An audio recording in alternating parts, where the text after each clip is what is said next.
a plug for the PA History Society. Put your hands up if you've ever gone to the PA History Society website. Dick Hall has not done that yet. PAHX.org. PAHX.org. Just click on that, and a whole world of PA history will open before you. There's several of us now who are old enough to be trustees of this organization. Tom Pym is one, Ruth Ballwig is another, I am another, Ann is another. And so we are having a great old time doing a lot of what we just did today, looking back at the early days. But we would like your contributions and suggestions. You'll see biographies on this website. We want bios from you, early people. So we want to hear from you. That's my first plug. The second thing, in terms of a sense of today, I'm reminded of how I think you have, as a PAs, an ideal profession. You have, in spite of all the chaos and confusion,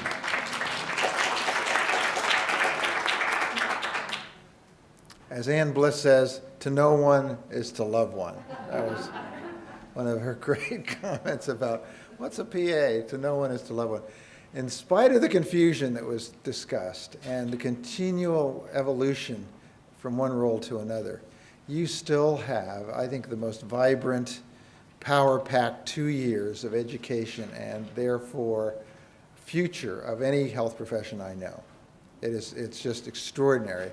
And when you look at those magazine surveys that Pat talked about earlier today, Forbes magazine, Money magazine, PAs are behind IT only as the most popular profession.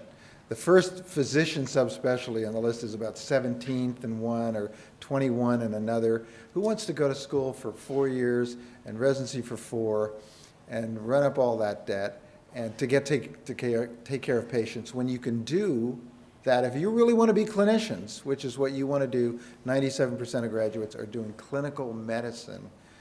I just think you owe yourselves a great round of applause for that. I think that's fantastic. Then the final thing I'll say that organizationally that's so impressive is the fact that although there has been some degree creep in this profession, a phrase that Tom Pym has educated me about. You know, we started out with certificates. It's all about what you can do. It's not a matter of what your degree is. And Ann Bliss has written so much about nursing's mistakes 40 years ago to discard the diploma nurse in favor of credentials. At least you've stopped and settled on the master's degree, which I think is a very appropriate degree for the level of skill that you have.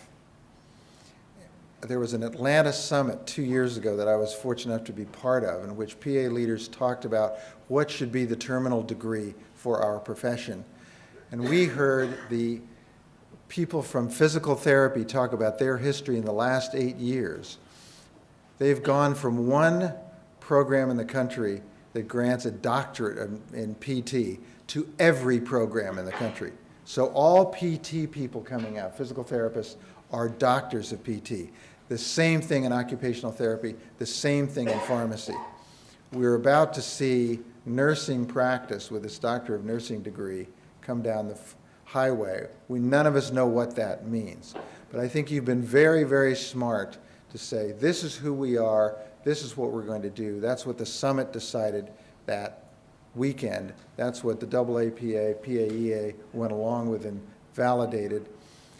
I think that from an organizational point of view was a brilliant move on your part, and I congratulate you for that. Thanks. Did you want to? So I'm going to just stand here to make sure it doesn't go on too long. No, I'm just kidding. I'm not as worried about Blair, actually. I'm still getting time back from Ann.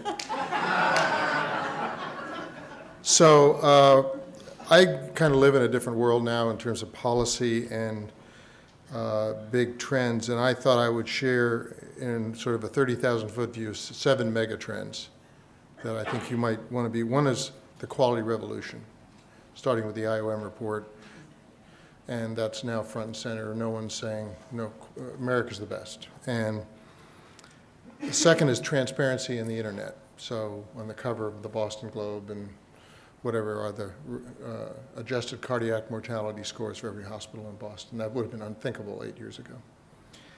A third is the rise of the baby boomers and consumers of care going from passive consumers, whatever the person tells me I will accept, to I know more about the disease than you do, and I'm mad as hell and I'm not going to take it anymore. 4 is the reimbursement revolution. So October 1, 2008 is a watershed date when CMS started to move from pay for volume to pay for value. Pay for volume to pay for value. So there are now 27 never events that the National Quality Forum have identified that should never occur in a hospital, like getting an acquired infection or a patient fall, and the incremental cost of that extra stay, you get paid zero, which is a good thing. That'll be a tsunami. This all helps you guys, I would argue. Another thing is HCAPs. Do you know what an HCAP is? Okay.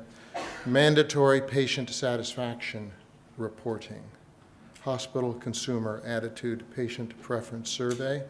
So as a Medicare beneficiary now, I'm proud to say, if I'd have the hip replacement that I had 8 years ago, when I wasn't a Medicare beneficiary, I couldn't choose between Sharp and Scripps and Kaiser and UCSD and San Diego about how people felt about their experience.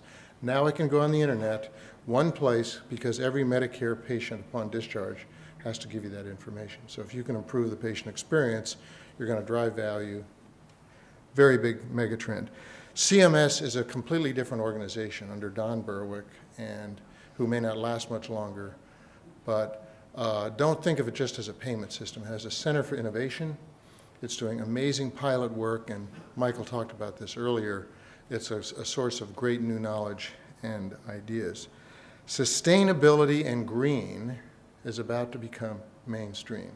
Hospitals are driving millions of dollars out of their cost base by energy reduction, toxic waste reduction, and again, an area where you could work. What does that mean for you? Do those trends mean for you? I think there's a new model of care called the triple aim. The triple aim. And it's think of a triangle. Population health, not individual patients through the door.